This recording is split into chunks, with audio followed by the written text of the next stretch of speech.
Yeah.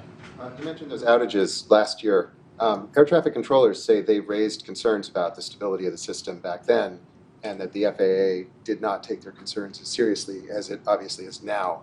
Do you know if that message got through to the FAA, and if so, why there wasn't more of a reaction back then? I'll turn it over to Chris. I'd just say we got here at the end of January, right? So I wasn't here and Chris wasn't there, so I don't know what was done at the previous FAA.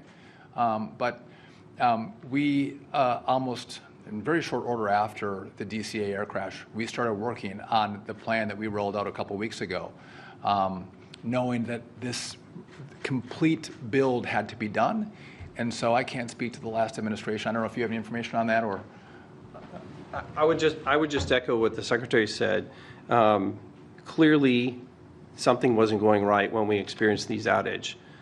Right now, part of this effort, part of this initiative is to ensure we're acting with decisiveness, right, with focus, to make sure the lines get in, to make sure those redundancies are put in, to make sure the controllers have the tools they need to make the system safe, to operate safely itself. So what happened in the past, we've focused on what we're dealing with right now to make sure that we continue to operate the system safely.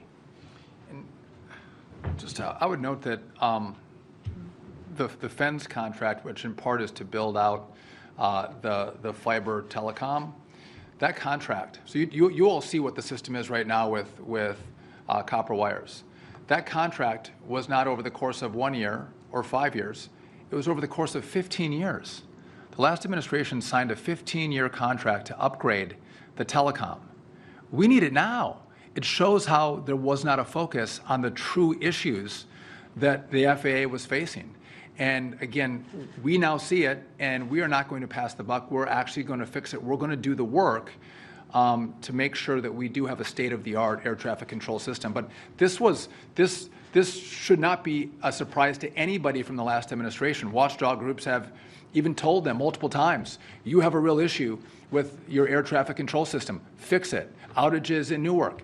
They probably should have hardened those lines, laid fiber before they moved the Newark airspace to Philly. Those things weren't done.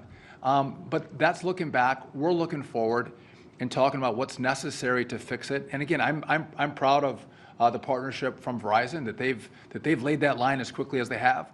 The Port Authority working as hard as they have 7 days a week to make sure that runway is completed, not just on time, but I don't overpromise for them, but I think it's going to be done ahead of time.